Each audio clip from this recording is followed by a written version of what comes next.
Boa noite, queridos. Deus abençoe a tua vida. Que a graça do Senhor esteja contigo, na tua casa, na tua família. Que o Senhor fale ao teu coração com a palavra desta noite.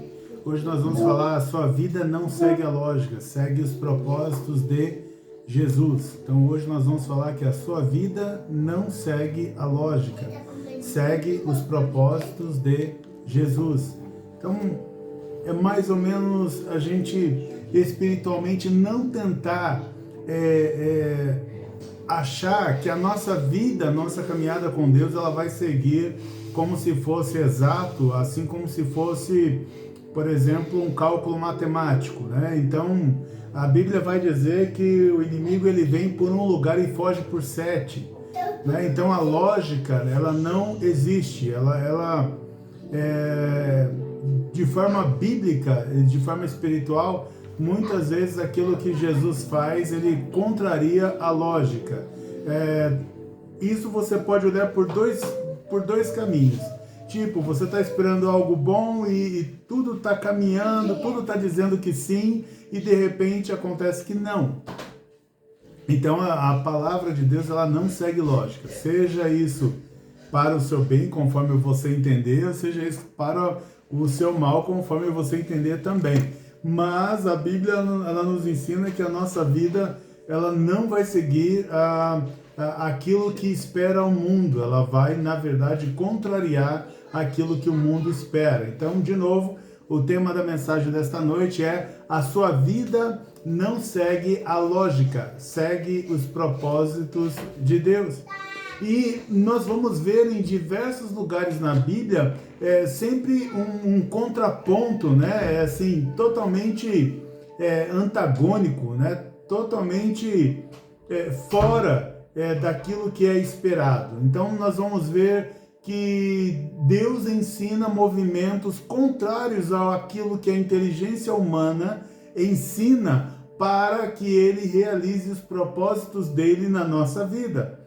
É interessante que tudo aquilo que Jesus nos ensina, ele mesmo é o exemplo para nós. A Bíblia diz lá em Zacarias 9:9, diz o seguinte: alegre-se muito, ó filha de Sião, exulte, ó filha de Jerusalém. Eis que o seu rei vem até você, justo e salvador, humilde, montado em jumento, num jumentinho, cria de jumento. Então, olha como o texto aqui, uma coisa não combina com a outra. Zacarias, ele está dizendo aqui, centenas de anos antes ainda da vinda de Jesus para a Terra, Zacarias, ele está dizendo em Zacarias 9:9, que o rei, ele está vindo, até aí tudo bem, mas o rei, o justo, o salvador, ele vem humilde, montado em um jumento, num jumentinho, cria de jumenta, para que ninguém tenha dúvida de que ele está falando de um jumento.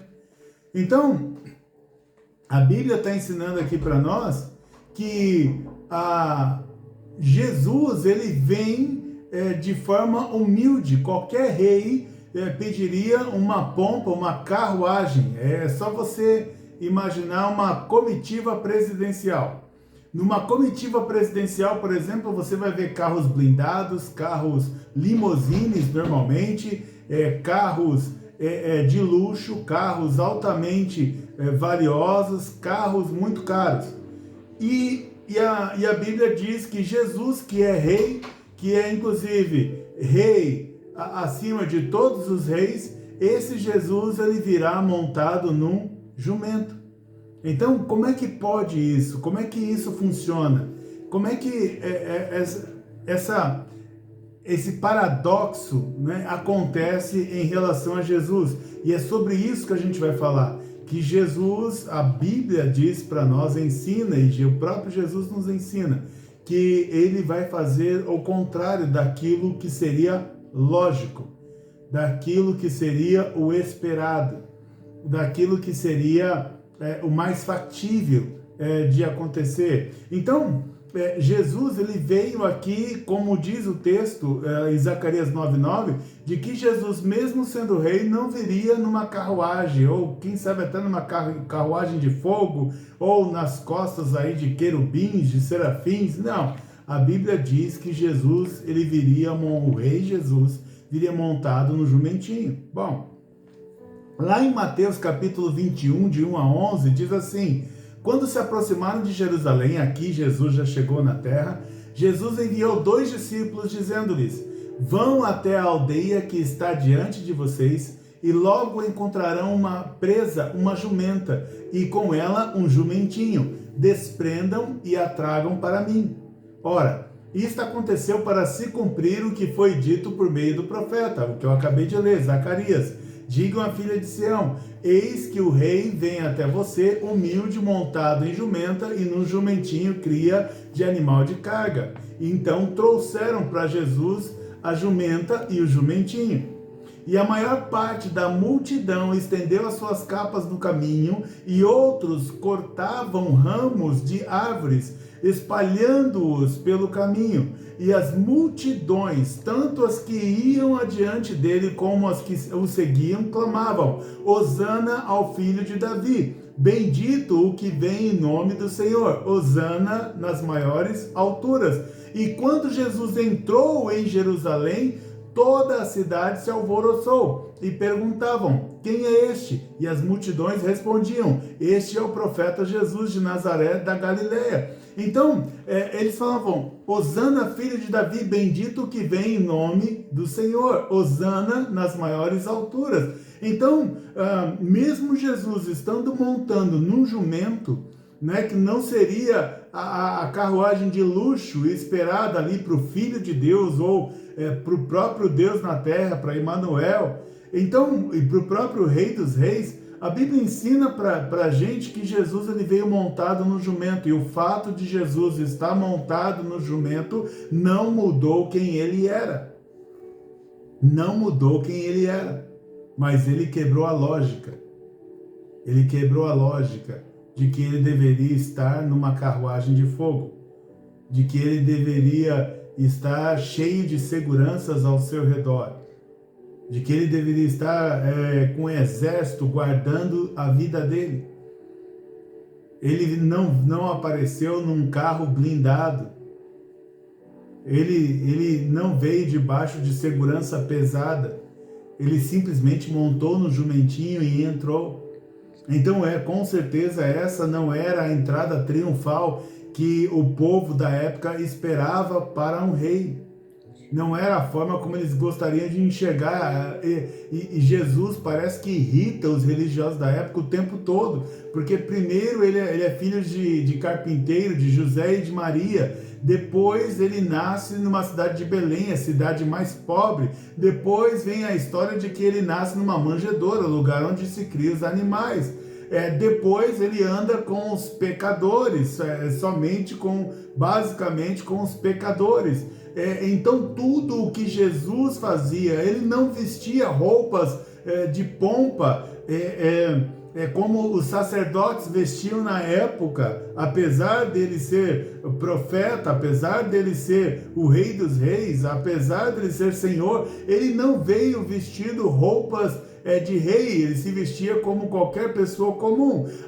Isaías chega a dizer que Jesus, ele que viria, ele era tão comum, mas tão comum, mas tão comum, que as pessoas iam passar por ele como desapercebido, não ia verificar: nossa, quem é essa pessoa? Porque ela é diferente. Não, Jesus ele se vestia, andava e falava como qualquer outra pessoa, como qualquer outro ser humano. Jesus ele se fez comum, mesmo sendo rei. A Bíblia vai ensinar para a gente lá em Filipenses capítulo 2 que ele abre mão de toda a sua glória. Então, ao invés de Jesus chegar arrebentando, ele monta no jumento e entra para se apresentar como filho de Deus.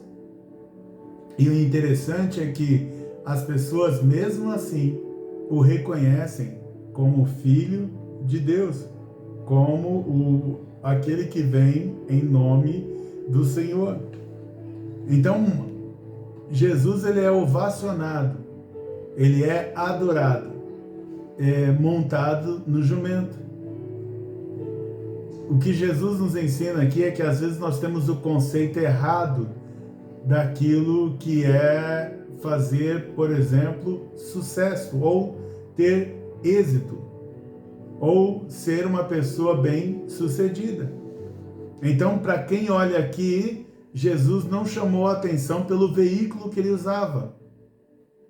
Jesus, ele chamou a atenção por aquilo que ele era.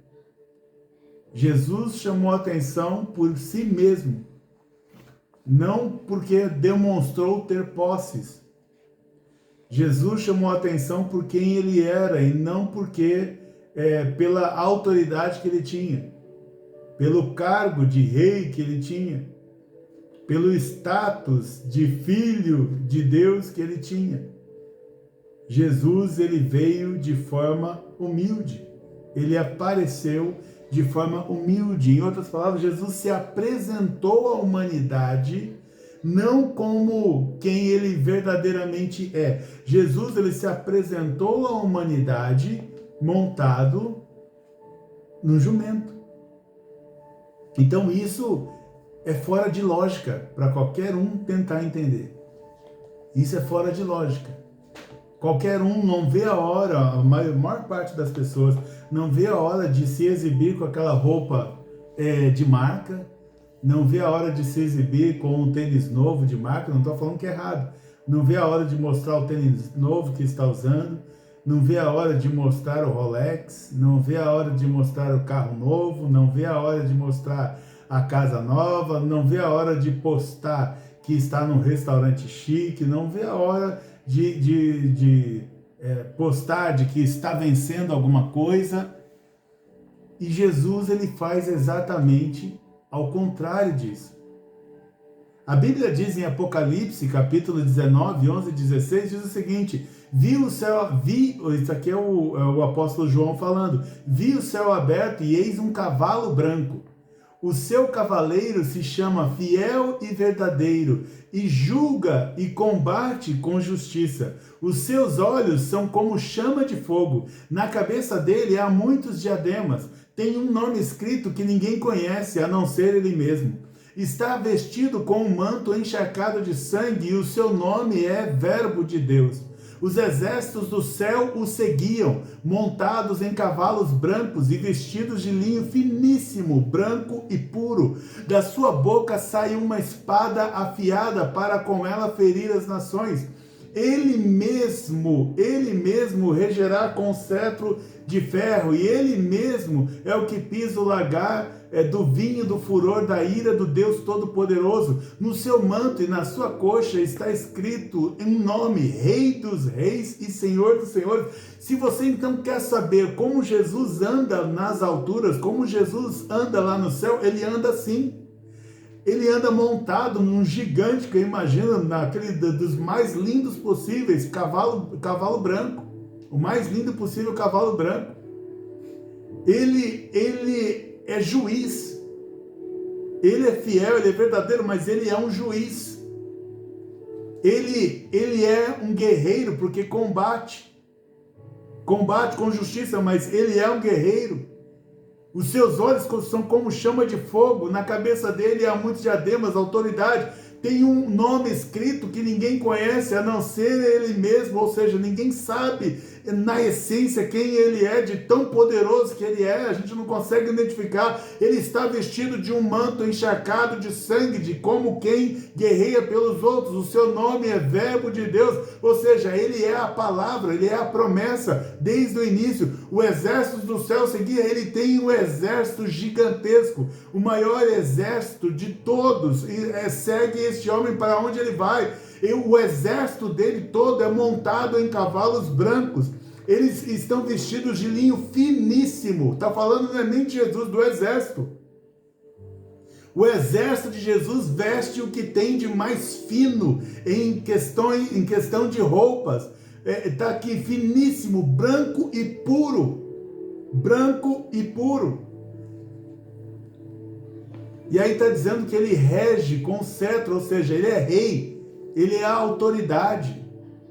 Ele é aquele que manda em todas as coisas, e ele está identificado, está dizendo que nele está escrito, na pele dele está escrito Rei dos Reis e Senhor dos Senhores. É assim que Jesus é identificado nas alturas. Mas quando Jesus resolveu descer à terra, quando ele veio à terra, ele simplesmente vem sem identificação nenhuma, ele simplesmente abre mão da questão de ser um rei, ele simplesmente entra, sobe num jumento e aparece para a humanidade. E esse é o contraponto, esse é o paradoxo, isso é antagônico, isso não cabe na mente humana. Se ele é tudo isso, por que ele não veio como tudo isso? Porque ele queria falar que ele é seu amigo, porque ele queria dizer que ele é seu irmão, porque ele queria dizer que ele é uma pessoa como você.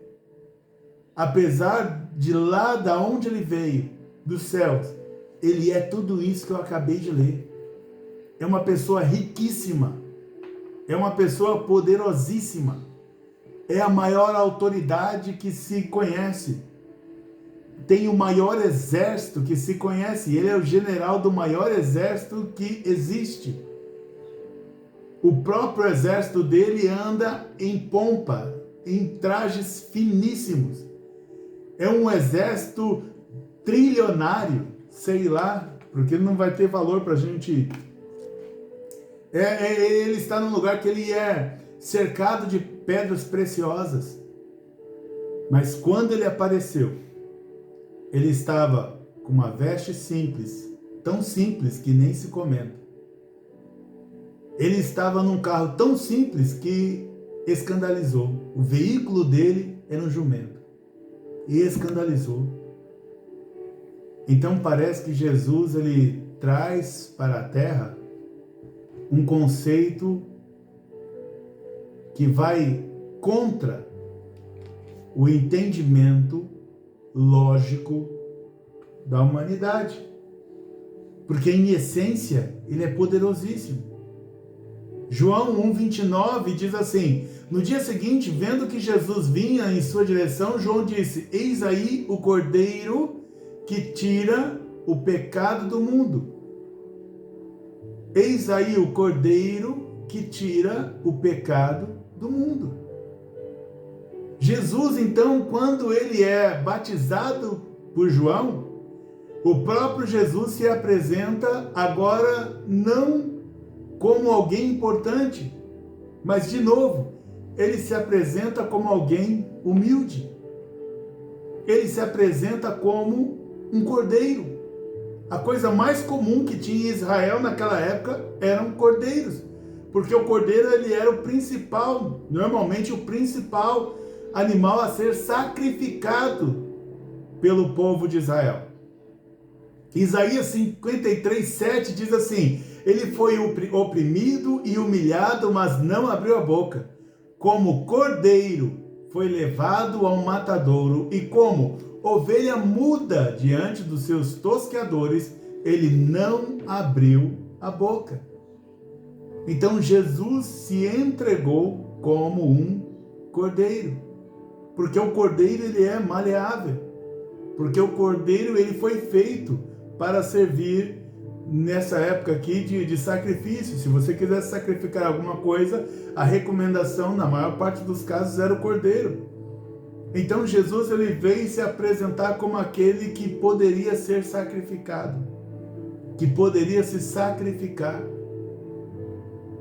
Mas assim como Jesus anda de cavalo branco e não de jumento, a Bíblia diz que a identidade de Jesus também é outra. Ele não se identifica como um cordeiro. A Bíblia diz lá em Apocalipse 5:5, diz assim: então um dos anciãos me disse: não chore, eis que o leão da tribo de Judá, a raiz de Davi, venceu para quebrar os 7 selos e abrir o livro. Como que Jesus é conhecido no mundo espiritual pelos anjos? Como que Jesus é conhecido no mundo espiritual pelos anjos?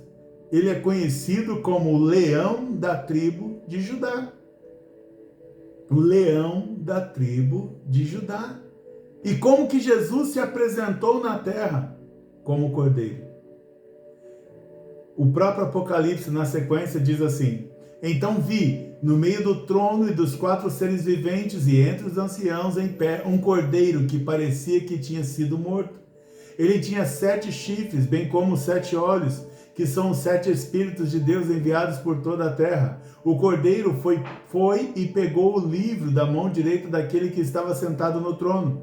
E quando ele pegou o livro, os 4 seres viventes e os 24 anciãos se prostraram diante do cordeiro, tendo cada um deles uma harpa e taças de ouro cheias de incenso, que são as orações dos santos, e cantavam um cântico novo, dizendo: digno és de pegar o livro e quebrar os selos, porque foste morto e com o teu sangue compraste para Deus os que procedem de toda tribo, língua, povo e nação, e para o nosso Deus o constituíste reino e sacerdotes, e eles reinarão sobre a terra. Então, Jesus, ele se apresenta aqui para cada um de nós como um cordeiro, como um frágil cordeiro, como um simples cordeiro, como um comum cordeiro.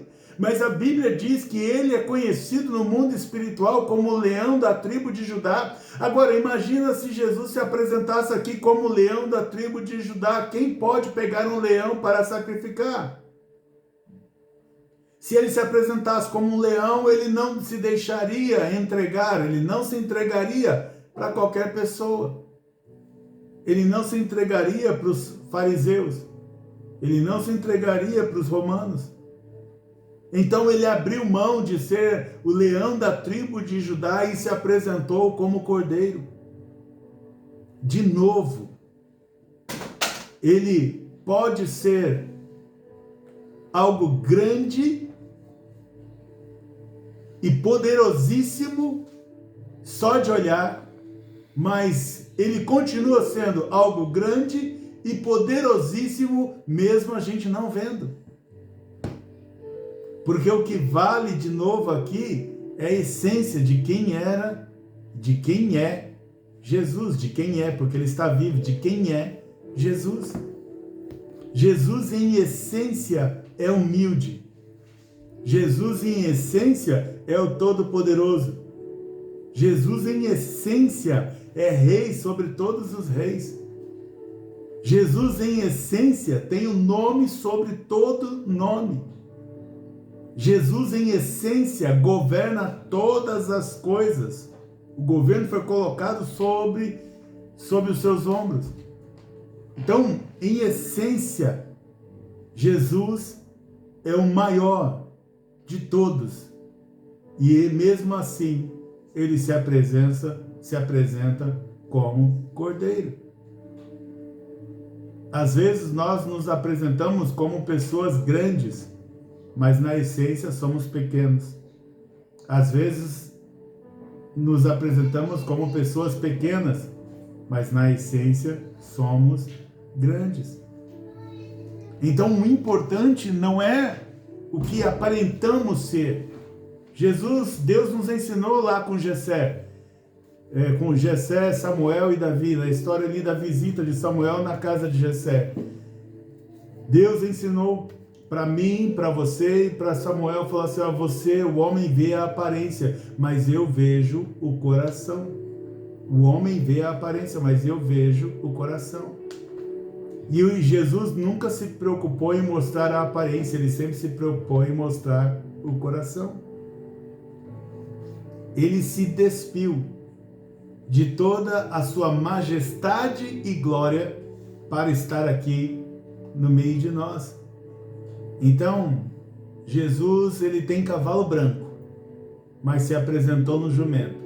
Jesus é o leão da tribo de Judá, mas se apresentou como um cordeiro e como uma ovelha muda. Mateus 20, de 1 a 16, o próprio Jesus nos ensina o seguinte: porque o reino dos céus é semelhante a um homem, dono de terras, que saiu de madrugada para contratar trabalhadores para a sua vinha. E tendo combinado com os trabalhadores o pagamento de 1 denário por dia, 9 horas da manhã ele foi de novo na praça e pegou mais outros que estavam desocupados. Meio-dia e às 3 horas da tarde ele fez a mesma coisa. Às 5 horas da tarde ele encontrou outros que estavam desocupados. Ao cair da tarde, o dono da vinha disse ao seu administrador: chame os trabalhadores e pague-lhes o salário, começando pelos últimos, indo até os primeiros. Os contratados às 5 da tarde, ou seja, os últimos que chegaram para trabalhar naquele dia, cada um deles recebeu 1 denário. Os primeiros pensaram que receberiam mais, porém 1 denário cada um, eles receberam.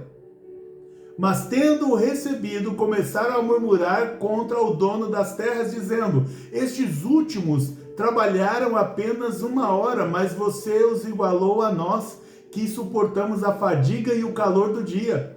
Então o dono disse a um deles: amigo, não estou sendo injusto com você. Você não combinou comigo trabalhar por 1 denário? Pegue o que é seu e saia daqui, pois quero dar a este último tanto quanto dei a você. Será que não me é lícito fazer o que quero com o que é meu? Ou você ficou com inveja porque eu sou bom?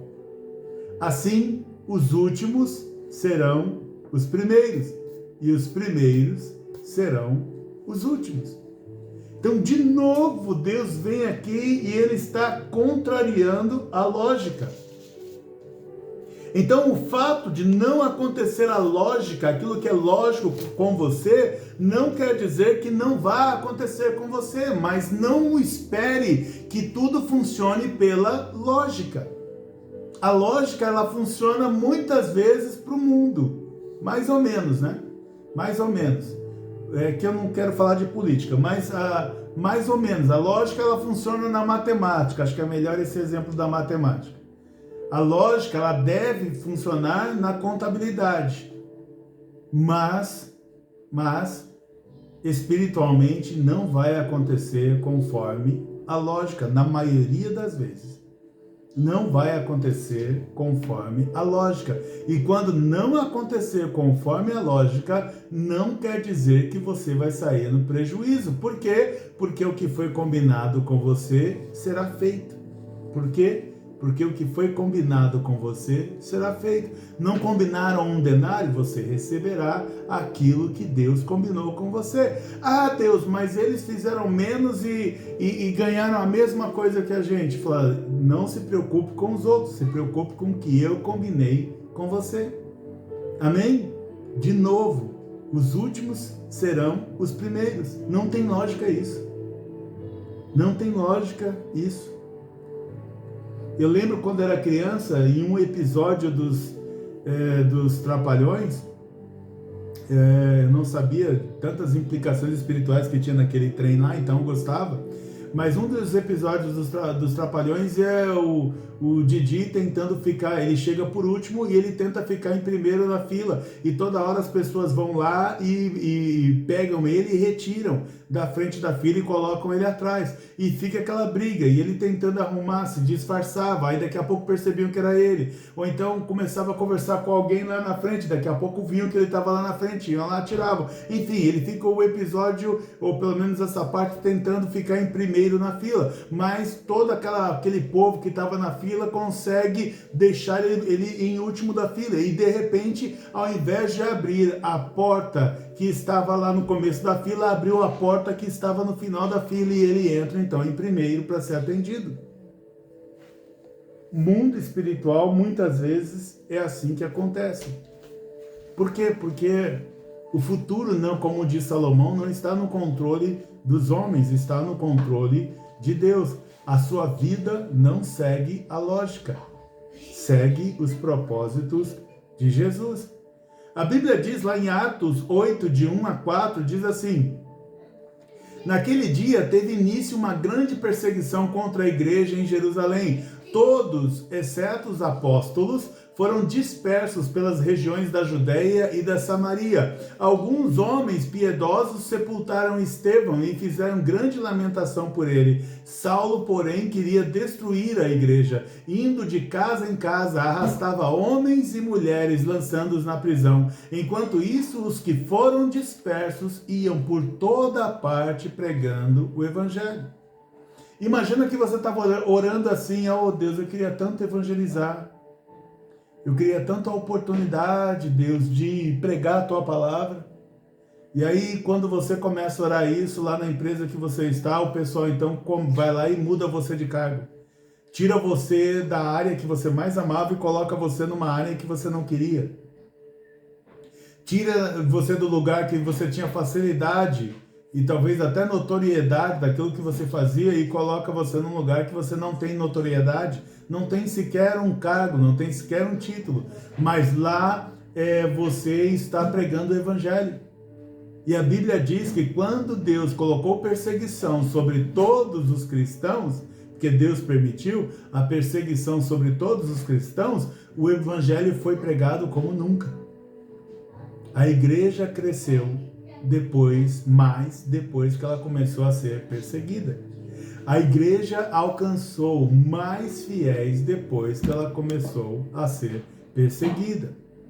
Então, a Bíblia orienta a gente que até as nossas orações, Deus vai atender exatamente o que a gente quer, mas não vai ser exatamente como a gente imagina. Então, sendo bem ridículo aqui, é o que vem na minha cabeça, imagina que Deus te prometeu entregar uma Ferrari vermelha.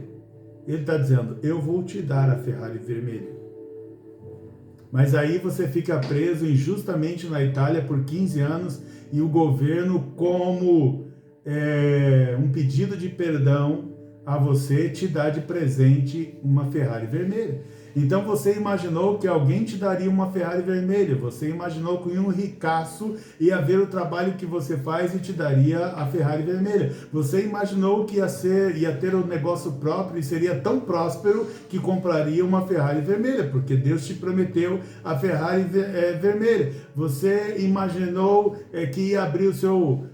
ia trabalhar, ia ser promovido num cargo tão alto que teria condições de ter uma Ferrari vermelha. Você imaginou que seria o CEO de uma empresa multinacional e por isso teria uma Ferrari vermelha, mas eu duvido que você imaginou que ficaria 15 anos preso injustamente e para pedir perdão a você alguém te daria uma Ferrari vermelha. O como Deus age, como Deus faz é diferente de como a gente imagina. Por isso que a Bíblia diz: aquilo que você não pensou, aquilo que você não imaginou, aquilo que não passou por mente humana, é isso que Deus tem preparado para todos aqueles que o amam. Então nem sempre esse imaginar, quando a gente ouve esse texto, a gente já imagina então Deus fazendo aqueles milagres para nos colocar, sabe, sentado no cavalo branco e entrando, e não sentado no jumentinho. Então a gente imagina que Deus, ele vai fazer as coisas de um jeito e ele faz de outro, mas ele vai entregar aquilo que ele prometeu. Só não vai ser da forma como a gente imagina. Ah, mas Deus me prometeu algo bom. Amém. E que você receba algo bom que ele prometeu. Agora, vamos supor que tudo que está acontecendo na tua vida agora está ao contrário daquilo que Deus te prometeu. Então aí eu digo, conforme essa palavra, isso não tem nada a ver. Como assim, pastor? Está tudo dando errado? Sim, mas Deus vai te dar o que ele prometeu. Mas não faz sentido. Sim, é isso que eu estou ensinando para você. As coisas não vão fazer sentido. Nem sempre as coisas vão fazer sentido. Porque Deus não caminha conforme a lógica humana. Mas ele vai dar aquilo que ele te prometeu. Deus disse para Paulo: Paulo, você vai pregar o evangelho em Roma. Eu vou te levar até lá. Eu duvido que Paulo pensou que ele ia algemado num navio como prisioneiro escoltado, o navio ainda ia afundar no meio do caminho, ele ia ser mordido por uma serpente, e até que você não sabia nadar, ia aprender a nadar até uma praia, para depois disso ainda ficar preso dentro de uma casa lá em Roma, e dessa casa ele pregar o evangelho. Mas ele chegou em Roma e pregou o evangelho. Então, não é um balde de água fria. É um balde de realidade. É um balde de realidade. Realidade. A Bíblia diz pra gente lá em Juízes, capítulo 3, versos 1 e 2. Diz assim: são estas as nações que o Senhor deixou ficar para, por meio delas, pôr Israel à prova. Isto é, para provar todos os israelitas que não sabiam de todas as guerras de Canaã. Ele fez isso tão somente para que as gerações dos filhos de Israel conhecessem a guerra, para lhes ensinar a guerra, pelo menos as gerações que anteriormente não sabiam disso. Então, Deus está dizendo aqui que deixou no meio do povo hebreu alguns povos inimigos. E aí ele está dizendo, eu fiz isso tão somente para que as gerações dos filhos de Israel conhecessem a guerra, para lhes ensinar a guerra. Como que Jesus ensinou os hebreus a guerrearem? Fazendo guerra, deixando o inimigo perto deles, deixando o inimigo na mesma região que eles, deixando o inimigo nas mesmas terras que eles, deixando o inimigo no meio deles. Então, muitas vezes o inimigo no nosso meio, Deus está usando o inimigo para nos preparar para a guerra. Então significa que Deus usa as guerras do nosso dia a dia para nos fortalecer para as guerras maiores. Então, Deus falou assim, farei de você um exército poderoso. Sim, como que ele vai fazer isso? Você vai ter muita guerra. Você vai ter muita luta. Você vai ter muitos desafios. E é assim que eu estou te preparando para ser um verdadeiro guerreiro. Talvez você imaginou assim, eu vou passar um ano em Israel, treinando lá acho que é Krav Maga, se eu não me engano o nome. Vou treinar Krav Maga e vou treinar com os melhores lutadores do mundo, vou fazer exercícios diários, vou fazer academia, vou tomar essas misturas, essas bombas aí que o pessoal toma para ficar forte, e assim vou comprar a melhor arma, vou ter a melhor armadura, o melhor colete à prova de balas, o melhor capacete, a melhor bota, terei os melhores carros blindados, terei os melhores carros fortificados, e assim eu serei um grande guerreiro, porque Deus me falou que eu seria um grande guerreiro. Mas Deus está falando que quando ele vai preparar um guerreiro para ele prepara no meio de lutas. Não tem academia, não tem instrutor, sabe? Não tem aeróbica, não tem pilates, não tem levantamento de peso. É no meio aqui, como diz o texto, no meio do pavor. Deus estava preparando, arrumando guerras para os hebreus, para os israelitas, para preparar eles para as guerras que mais importavam. Muitos deles aqui em Juízes estavam em crise. Passavam anos bem, anos em crise. Anos bem, anos em crise. Por quê? Porque Deus preparava cada uma das gerações para guerrear. Então, eles não eram destruídos de todo. Por quê? Porque mesmo com os inimigos ali dentro, Deus ia treinando eles, e quando o inimigo que vinha era mais forte, eles estavam mais preparados ainda para enfrentar o inimigo mais forte, e assim sucessivamente. Então, talvez jamais passou pela sua cabeça que se Deus te disse, você será um grande guerreiro, você imaginou assim, eu seria um cara muito forte, muito poderoso, e ninguém vai ter poder para me enfrentar. Aí mal sabia você que ia ser um fraquinho igual Davi. Davi Quando Deus foi preparar Davi para enfrentar Golias, o próprio Davi conta que ele começou cuidando das ovelhas ali sozinho, afastava os animais das ovelhas, mas teve um dia que veio um urso e tomou uma ovelha, ele foi lá e arrancou a ovelha da boca do urso. Aí depois veio um leão, aí veja, já mais forte, ele foi lá e arrancou a ovelha da boca do leão. E depois veio Golias, ou seja, as guerras que Davi estava enfrentando, era Deus preparando ele para a guerra contra Golias. A guerra contra Golias preparou Davi para todas as centenas de outras guerras que ele teria para frente ali, no qual mesmo com um exército de 600 homens, Deus daria a vitória a ele sobre todos os demais exércitos mais numerosos e mais fortes. Mas Davi foi aprendendo a guerrear, literalmente, para poder virar um guerreiro. Então guarda esse texto e depois você mesmo pesquise. Juízes capítulo 3, versos 1 e 2. A Bíblia diz lá em Deuteronômios capítulo 32, de 30 a 31, diz assim: como poderá um só perseguir 1000 e dois fazerem fugir 10.000, se a sua rocha não os tivesse vendido, se o Senhor não os tivesse entregue? Porque a rocha deles não é como a nossa rocha. Os próprios inimigos o atestam. Como poderá um só perseguir 1000 e dois fazerem fugir 10.000? De novo, se um faz fugir, vê só, já não há lógica nenhuma em uma pessoa só fazer 1000 fugir. Não há lógica. Agora, se isso fosse então lógico para Deus, vamos supor, para Deus, não é nem para a gente, para Deus um só perseguir 1000.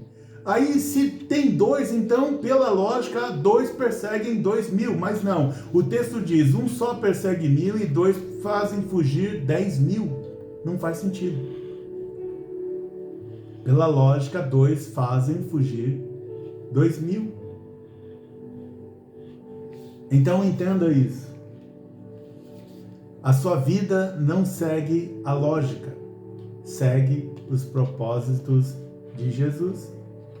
E se a gente conseguir entender isso, você vai viver de forma mais tranquila e confiar naquilo que Deus está fazendo. Porque nem na matemática, que para a gente já seria absurdo um só fazer perseguir 1000, um só perseguir 1000, ele então, quando vai adiantar, a questão lógica aqui dele, ele diz que 2.000 vão fazer fugir 10.000. Não faz sentido.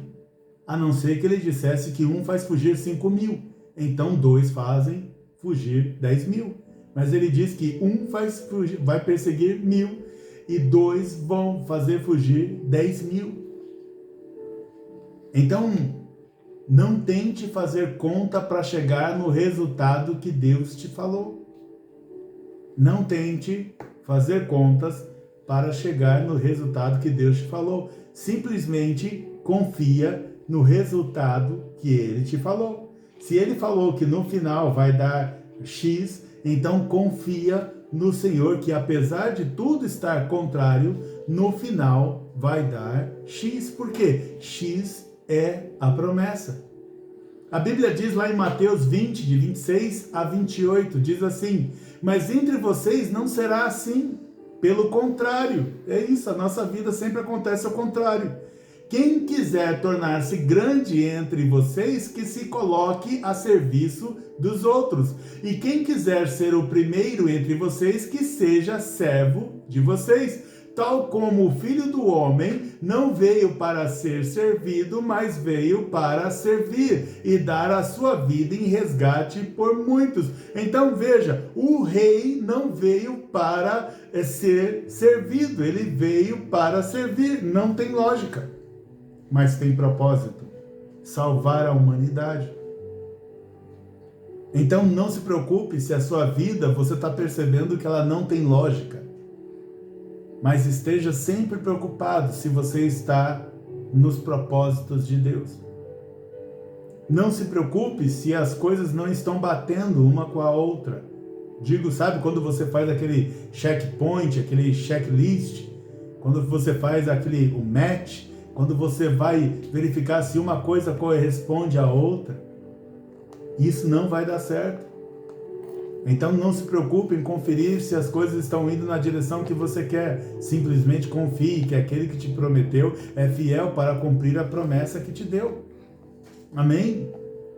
Então ele está falando aqui, olha, se você quer ser o Senhor, o grandão, você vai ter que aprender a ser o pequeno. Se você quer ser servido, você vai ter que aprender a servir. Então tudo parece que anda na contramão daquilo que nós aprendemos no mundo. Jesus, ele é eterno. Jesus, ele não tinha, na história da criação dele, ele não tinha morte. Ele não tinha que morrer. Ele foi criado para viver e viver para sempre. E então, mesmo a morte não estando no padrão ou no formato de vida que ele recebeu, de eternidade, ele resolveu experimentar a morte. Não faz sentido. Não tem lógica. Então, se ele nunca experimentaria a morte, esse texto deixa bem claro para nós que não foi por ele. Que não foi por ele mesmo que Jesus morreu na cruz. Não foi por ele mesmo que ele se entregou. Não foi por um benefício próprio que ele se entregou na cruz. Porque isso seria lógico. Normalmente nós fazemos coisas para ganhar outras. Normalmente nós realizamos algo esperando receber algo por isso que nós realizamos. Nós temos o costume de ler a palavra de Deus e até obedecemos a Deus, não porque Ele é Rei e Senhor, mas muitas vezes porque esperamos receber uma recompensa dele. E quando Jesus se entregou na cruz, não faria sentido porque ele não teria nenhum tipo de recompensa para si mesmo. Ele não teria nenhum benefício para si mesmo. Então fica claro em tudo isso que a gente está falando, que quando Jesus desceu à terra, quando o Filho de Deus caminhou entre nós, quando o Filho de Deus foi perseguido, quando o Filho de Deus foi judiado, foi destruído nos seus ossos, na sua carne, quando ele foi moído, como diz Isaías, quando ele foi trucidado, quando ele foi humilhado, quando ele foi rechaçado, quando ele foi rejeitado, ele não precisava fazer nada disso porque ele tinha a eternidade já para ele. Ele nem precisava descer na terra. Então ele furou a lógica mais uma vez. Ele fez isso tudo por minha causa e por sua causa. Ele não morreu por ele mesmo, ele morreu por mim e morreu por você. Ele não sofreu por ele mesmo, ele sofreu por minha causa e sofreu por tua causa. Ele não se entregou por ele mesmo, ele se entregou por minha causa e por sua causa. Aí talvez venha o pensamento na tua mente, pastor, mas isso não faz sentido. Eu não morreria por mim mesmo. Realmente não é lógica. Se a gente quisesse a mesma lógica do mundo para o mundo espiritual, não teria salvação para ninguém, nem para mim e nem para você, para ninguém. Mas graças a Deus, de que nós temos um Deus todo-poderoso, que não segue nenhum tipo de lógica humana, mas um Deus que trabalha por propósito. Jesus, ele não morreu por si mesmo. Ele morreu e ele se entregou com um propósito de salvar a mim e a você, de salvar a humanidade, de quem quisesse aceitar. Então Jesus, ele se entregou à morte por minha causa e por sua causa. Mas a Bíblia diz também que ele ressuscitou. Não faz sentido nenhum também, não tem lógica. Como que um homem a si mesmo se ressuscita? Mas Jesus, ele não está preso à lógica. Ele mesmo diz, eu mesmo dou a minha vida para depois retomá-la. Isso não faz sentido, mas foi o que aconteceu. Porque a palavra de Deus, ela não obedece à lógica. A palavra de Deus diz que ele usa os que não são, os que nada são, para confundir aqueles que pensam ou que são alguma coisa. Deus usa aquele que ninguém usaria para mostrar para a humanidade que quem faz as coisas é ele, e ele usa quem quer. Ele escolhe a quem quer e ele faz com quem ele quer. Que Deus então assim abençoe a tua vida. Que Deus então assim faça essa palavra ficar batendo aí na tua mente, no teu coração, sabendo que Jesus ele não precisava fazer nada do que ele fez, e ele, contrariando todas as lógicas, se entregou por mim e por você, para que hoje eu e você tenhamos acesso à vida eterna e acesso ao trono de Deus, acesso à face de Deus, que havia sido destituída de cada um de nós. Que Deus te abençoe com essa palavra, que Deus, que apesar de você olhar para a sua própria vida e não conseguir encontrar lógica alguma, fique em paz. Não quer dizer que Deus não esteja trabalhando e não quer dizer que você esteja fora dos propósitos dele. Talvez a falta de lógica seja o maior sinal de que Deus está na tua vida, e que ele te abençoe com essa palavra. Em nome de Jesus, amém e graças a Deus.